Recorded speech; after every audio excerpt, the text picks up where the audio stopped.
থাকেন এলাকার মানুষকে বসেন, বসে এই বিষয়টা আপনারা নিষ্পত্তি করেন। বিরোধ করবেন কেন? আমাদের সাথে বিরোধের কোনো জায়গাটা জারি রাখতে চাই। আমাদের অনুমোদন হয়ে গেছে, কাজ তো এখন কিছু কিছু শুরু আছে, শেষ হয়নি। তাই এই দৃষ্টিভঙ্গি আজকে আপনাদের আন্তরিক আরও অভিনন্দন জানাই যে আজকে আপনারা বসে অনেক কষ্ট করে সময় নষ্ট করে এসেছে। কথা এখানে শেষ করলাম, সবাইকে ধন্যবাদ। সম্মানিত করব। প্রথমে আমরা তখন বলেছিলাম যে ভবদা সুইচ গেট হলো সোনার ডিম পাড়া হাঁস। ওই সুইচ গেট বন্ধ করে সংকট জিগিয়ে না রাখলে সোনার ডিম পাওয়া যাবে না। আপনারা জানেন 12 সাল থেকে এই পর্যন্ত ওই গেট বন্ধ ছিল। ওই গেট বন্ধ হওয়ার কারণে ভবদা স্লুইস গেট থেকে বারোয়ারিয়া পর্যন্ত 60 কিলোমিটার নদী ভরাট হয়ে গেছে এবং আমরা স্থায়ী জলবদ্ধতার শিকার হয়েছি। আমরা গেট খোলার কথা বলেছিলাম, তারা পাম্পের ব্যবস্থা করেছিল। পাম্প খেলেছে, নদী ভরাট করেছে, শত শত কোটি টাকা লোপাট করেছে। স্বপনবাবু তার নেতৃত্ব করেছে। স্বপনবাবুকে আপনারা চেনেন। এবং আমরা ইতিমধ্যে এবার প্রমাণ হলো যে 21টা গেটের মাত্র 12টা গেট খোলা হয়েছে, কলকল করে পানি যাচ্ছে এবং দ্রুত আমাদের এই এলাকার পানি নামছে। তাহলে এতদিন যে সমস্ত বন্ধুরা আমাদের বলে বেড়াতেন গেটের সমাধান নেই, পাম্পের সমাধান, স্বপনবাবুর মন্ত্র আমরা ডুবে মরলেও সন্তুষ্ট। বন্ধুগণ, সেই সব বন্ধুদের বলি, দেখে আসেন স্লুইস গেটে। যে আপনারা দেখে আসলে নিশ্চয় আপনাদের পূর্ব উপলব্ধি পরিবর্তন হবে। আমরা আমডাঙ্গা খাল খনন করার কথা বলেছিলাম, অনেকে হাসাহাসি করেছিল। আন্দোলনের ভেতর দিয়ে আমডাঙ্গা খাল সংস্কার প্রস্তাব গৃহীত হয়েছে, টেন্ডার হয়েছে। দ্রুত জমি অধিগ্রহণের প্রশ্ন সামনে, সেই জমি অধিগ্রহণের ভেতর দিয়ে আমডাঙ্গা খাল সংস্কার চূড়ান্ত করতে হবে। আমরা বলেছিলাম গেট খুলতে হবে, গেট খুলে ছেড়েছি। আমরা বলছি 21 ভ্যান্ট এবং 9 ভ্যান্ট এসবই খুলতে হবে। ইঞ্জিনিয়াররা মিথ্যা কথা বলেন ওই গেট নাকি দুর্বল, কিন্তু প্রমাণ হয়েছে ওই গেট দুর্বল না। ওই গেটের উপর দিয়ে 11 টন 12 টন মাছ বোঝাই ট্রাক যায়, গেট ভাঙে না। আর গেটের তলে পানি, কপাট খুলে দিলে নাকি ভেঙে যাবে।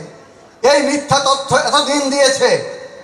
আমরা পানি উন্নয়ন বোর্ডকে বলতে চাই যে 9 ভ্যান্ট এবং 21 ভ্যান্ট যদি খুলে দেওয়া হয়, আমরা পানি সম্পদ মন্ত্রণালয়কে বলতে চাই, রেজওয়ানা হাসানকে বলতে চাই যে যদি এই গেট খুলে দেওয়া হয় আর আমডাঙ্গা স্লুইস গেট, সেই স্লুইস গেটের কপার যদি ঠিক মতো উঠানামা করানো হয়, তাহলে এবারই বিলে বিলে ফসল হবে।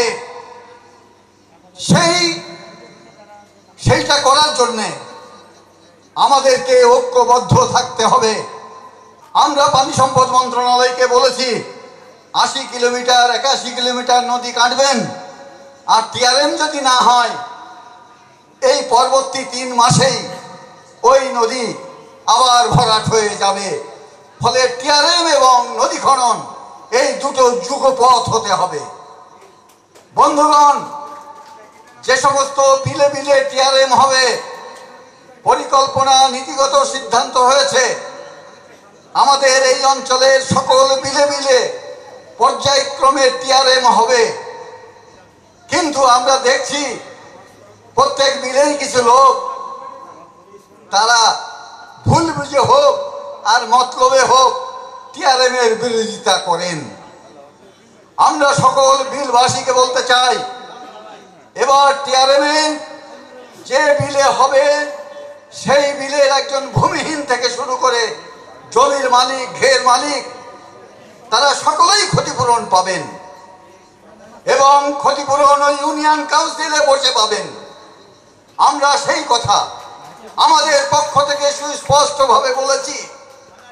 আমরা এই সমাবেশ থেকেও বলছি যে যে সমস্ত বিলের বন্ধুরা টিআরএম এর বিরোধিতা করেন, আপনারা নিজেদের সংকীর্ণ স্বার্থ বা কারোর পকেটের পয়সা পেয়ে দেশের ক্ষতি করবেন না। তাদের কাছে আমাদের অনুরোধ, বাদাবাদী নয়। এবং আমরা লক্ষ্য করছি যখন বিলে বিলে টিআরএম এর জন্য সরকারের পক্ষ থেকে জরিপ করা হচ্ছে, তখন কেউ কেউ গুনগুন করছেন, আমার বিলে আগে না ওই বিলে আগে, এই সমস্ত গুনগুন করছে। ফলে আমরা বুঝেছি এখনো ষড়যন্ত্র আছে, টিআরএম এর বিরুদ্ধে এখনো ষড়যন্ত্র আছে। আমি এই অঞ্চলের অনেকে নাম ধরে ধরে বলতে পারি, নাম ধরে বলবো না। সেই সব বন্ধুদের বলবো, আপনারাও সংশোধন হয়ে যান, একসাথে চলি। আমরা সরকারকে বলতে চাই যে এই জনপদ রক্ষার জন্য টিআরএম এর যে সিদ্ধান্ত, সেই সিদ্ধান্ত যারা বাধাগ্রস্ত করবেন তাদের বিরুদ্ধে কঠোর ব্যবস্থা সরকারেরই নেওয়া উচিত। এটা হলো যে আমাদের সরকার এবং অনেকে ইসরায়েলের বিরোধিতা করে, ফিলিস্তিনের পক্ষে কথা বলে, কিন্তু একই সাথে আমেরিকাকে তেল মারে। আমেরিকার মদদ ছাড়া ইসরায়েলের কোনো কিছু হবে না। অতএব আমেরিকার বিরোধিতা না করে শুধু ইসরায়েলের বিরোধিতা করা, এটার কোনো মানে হয় না। যেটা করছে বর্তমান সরকার এবং যারা সরকার ক্ষমতায় যেতে চায় তারা এই কাজটা করতেছে এখনো। অতএব আমরা পরিষ্কার যে কথা বলতে চাই সেটা হলো, ফিলিস্তিনের জনগণের পক্ষে যদি আপনি কথা বলেন তাইলে ইসরায়েলের বিপক্ষে যেমন বলবেন, আমেরিকার বিপক্ষেও বলবেন। আর সর্বশেষ যে কথাটা বলে দিতে চাই, আপনারা সকলে তো দেখেছেন, তারপরও কথাটা বলতে চাই। ছোট্ট একটা ছেলে শিশু তার বোনকে জড়িয়ে ধরে বলছে যে আমাদের মরতে হবে, তারপর আমাদের জান্নাতে যেতে হবে, কারণ ওখানে গেলে আমরা খাবার পাবো, পৃথিবীতে আমাদের জন্য কোনো খাবার নাই। তাহলে আপনারা চিন্তা করে দেখুন যেটা কি অমানবিক ব্যাপার, যে ছোট্ট একটা বাচ্চা অনুভব করেছে তার জন্য এই পৃথিবীতে কোনো খাদ্য অবশিষ্ট নাই। অতএব আমরা মনে করি যে মার্কিন সাম্রাজ্যবাদ এবং ইহুদি এই যে ইসরায়েল, তার অবসান হওয়া দরকার।